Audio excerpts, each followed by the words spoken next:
Well, welcome back to another part of Echo Park. I noticed this book is in part sequences. So it's part 1, chapter 1, 2, 3, 4, 5, up to so many chapters, and it goes to part 2. So I'm going to label it part 1, chapter 1, part 1, chapter 2, until I get to part 2, do the same thing. So that's the sequence I'll be going in with the videos. So let's take a look at chapter 1. Part 1.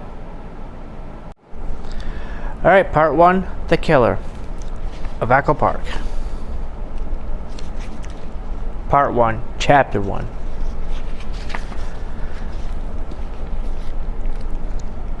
The call came in while Harry Bosch and his partner, Kiz Ryder, were sitting at their desk in the open unsolved unit, finishing the paperwork on the Mattersiv filing. The day before, they had spent 6 hours in a room with Victor Matteries discussing the 1996 murder of a prostitute named Chelsea Witherspoon. DNA that had been extracted from semen found in the victim's throat and stored for 10 years had been matched to Matters. It was a cold hit. His DNA profile had been banked by the DOJ in 2002 after a forcible rape conviction. It had taken another 4 years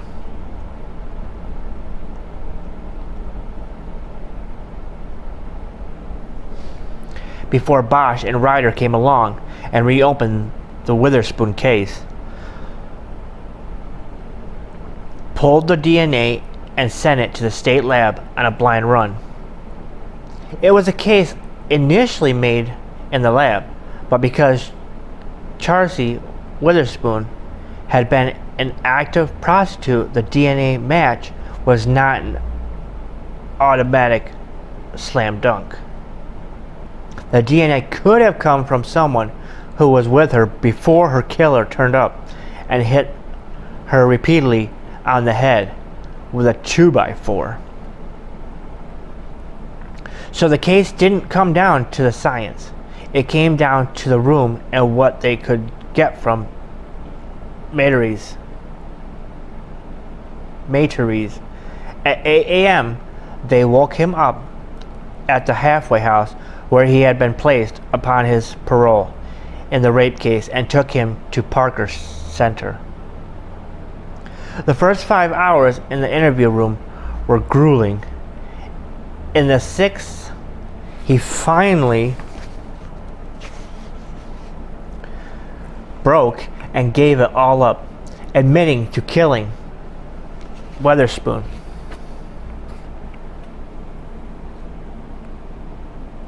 And throwing in 3 more, all prostitutes he had murdered in South Florida before coming to LA. When Bosch heard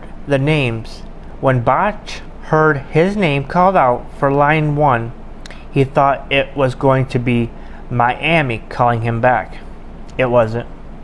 Bosch, he said after grabbing the phone. Freddie, Livius, Northeast Division Homicide. I'm over in archives looking for a file, and they say that you've already got it signed out. Bosch was silent a moment while his mind dropped out of the Matteries case. Bosch didn't know Livius, but the name sounded familiar. He just couldn't place it. As far as signed out files went, it was his job to review old cases and look for ways to use forensic advances to solve them. At any given time, he and Ryder could have as many as 25 files from archives. I pulled a lot of files from archives, Bosch said. Which one are we talking about?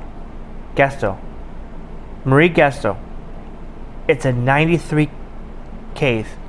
Bosch didn't respond right away. He felt his insides tighten. They always did when he thought about Gesto. Even 13 years later. In his mind, he always came up with the image of those clothes folded, so neatly on the front seat of her car. "Yeah, I've got the file. What's happening?" He noticed Ryder look up from her work as she registered the change in his voice. Their desks were in an alcove and pushed up against one another, so Bosch and Ryder faced each other while they worked.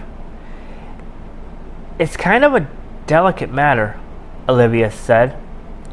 "Eyes only. Relates to an ongoing case I've got, and the prosecutor just wants to review the file. Could I hop on by there and grab it from you?" "Do you have a suspect?" Olivia didn't answer at first, and Bosch jumped in with another question. "Who's the prosecutor?" Again, no answer. Bosch decided not to give in. "Look, the case is active, Olivia. I'm working it and have a suspect. If you want to talk to me, then we'll talk. If you've got something working, then I am part of it. Otherwise, I'm busy, and you can have a nice day, okay?"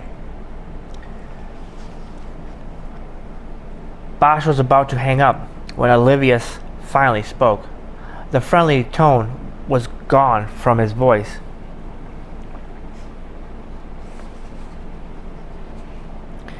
"Tell you what, let me make a phone call, hotshot.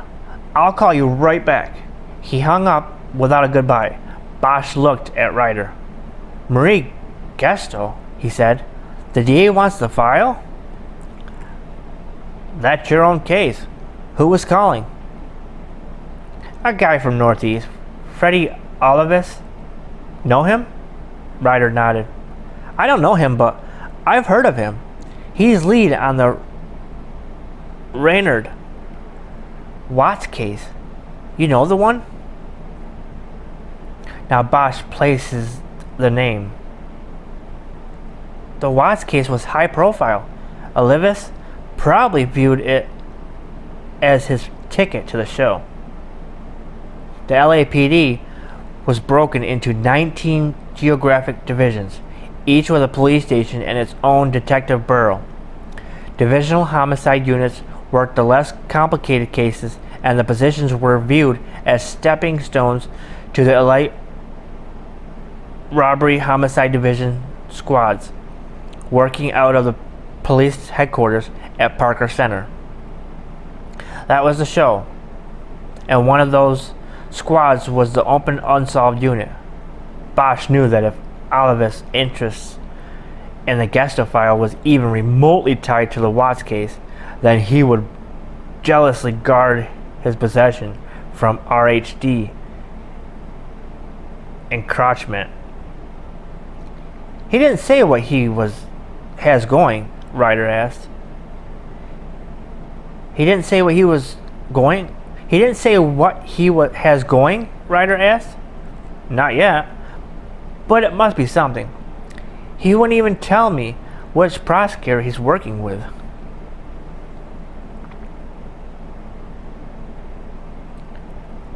"Richard?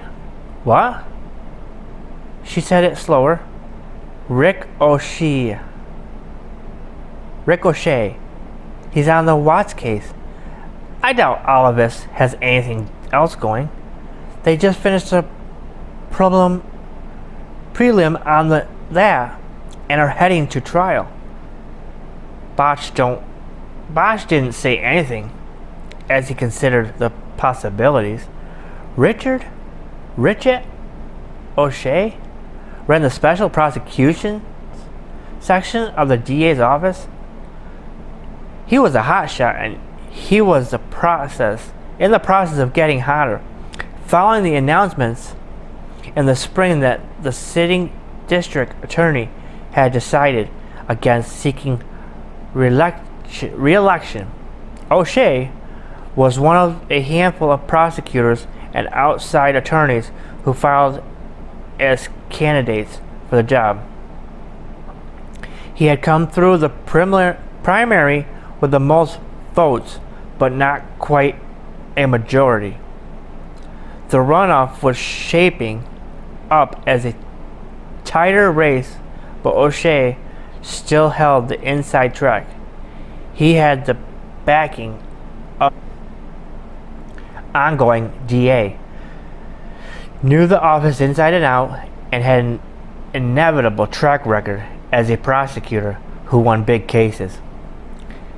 A seemingly rare attribute in the DA's office in the last decade.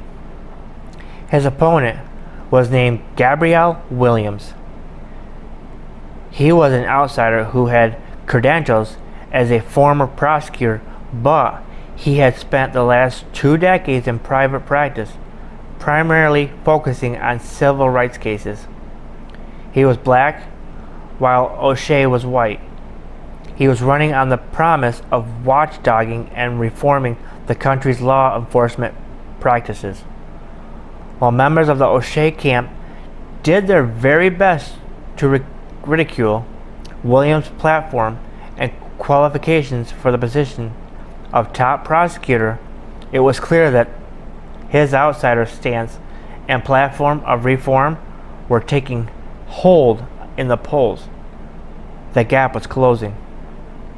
Bosch knew what was happening in the Williams-OShea campaigns because this year he had been following local elections with an interest he had never exhibited before. In a hotly contested race for a city council seat, he was backing a candidate named Martin Maisel. Maisel was a 3-term incumbent who represented a West Side district far from where Bosch lived. He was generally viewed as a consummate politician who made backroom promises and was beholden to a big money interest to the detriment of his own district. Nevertheless, Bosch had contributed generously to his campaign and hoped to see his re-election. His opponent was a former deputy police chief named Irvin, and Bosch would do whatever was within his power to see Irvin defeated. Like Gabrielle Williams, Irving was promising reform, and the target of his campaign speeches was always the LAPD. Bosch had clashed numerous times with Irving while he served in the department. He didn't want to see the man sitting on the city council. The election stories and wrap-ups that ran almost daily in the Times had kept Bosch up to date on other contests as well as the Maisel-Irving contest. He knew all about the fight OShea was involved in. The prosecutor was in the process of bolstering his candidacy with high-profile advertisements and prosecutions designed to show the value of his experience. A month early, he had parlayed the preliminary hearing in the Raynard Watts case into daily headlines and top of the broadcast reports. The accused double murder had been pulled over in Echo Park on a late-night traffic stop. Officers spied trash bags on the floor of the man's van with blood leaking from them. A subsequent search found body parts from 2 women in the bags. If ever there was a safe, slam-bang case for a prosecutor candidate to use to grab media attention, the Echo Park bagman case appeared to be it. The catch was that the headlines were now on hold. Waits was bound over for trial at the end of the preliminary hearing, and Since it was a death penalty case, that trial and the attendant renewal of headlines were still months off and well after the election. OShea needed something new to grab headlines and keep momentum going. Now Bosch had to wonder what the candidate was up to with the Gesto case. Do you think Gesto could be related to Watts? Ryder asked. That name never came up in '93, Bosch said. Neither did Echo Park. The phone rang and he quickly picked it up. Open unsolved. This is Detective Bosch. How can I help you? Livius brings the file over to the 16th floor at 11 o'clock. You'll meet with Richard OShea. You're in? Hot shot. We'll be there. Wait a minute. What's this we shit? I said you. You be there with the file. I have a partner, Livius. I'll be with her. Bosch hung up without a goodbye. He looked across at Ryder. We're in at 11. What about Matris? We'll figure it out. He thought about things for a few moments, then got up and went to the locker filing cabinet behind his desk. He pulled the Gesto file and brought it back to his spot. Since returning to the job from retirement the years before, he had checked the file out of archives 3 different times. Each time he read through it, made some calls and visits, and talked to a few of the individuals who had come up in the investigation 13 years before. Ryder knew about the case and what it meant to him. She gave him the space to work it when they had nothing else pressing. But nothing came of the effort. There was no DNA, no fingerprints, no lead on Gesto's whereabouts. Though to him, there still was no doubt that she was dead, and no solid lead to her abductor. Bosch had leaned repeatedly on the one man who came closest to being a suspect and got nowhere. He was able to trace Marie Gesto from her apartment to the supermarket, but no farther. He had her car in the garage at the Hightower apartment, but he couldn't get to the person who had parked it there. Bosch had plenty of unsolved cases in his history. You can't clear them all, and any homicide man would admit it. But the Gesto case was one of the that stuck with him. Each time he would work the case for a week or so, hit the wall, and then return the file to archives, thinking he had done all that could be done. But the abolition only lasted a few months, and then there he was at the counter filling out the file request form again. He would not give up. Bosch, one of the other detectives, called out Miami on 2. Bosch hadn't even heard the phone ring in the squad room. I'll take it, Ryder said. Your head's somewhere else. She picked up the phone, and once more, Bosch opened the Gesto file. Well, there's the end of Part 1, Chapter 1. Stay tuned for Part 1, Chapter 2. Till next time, take care, hit that like button, and subscribe.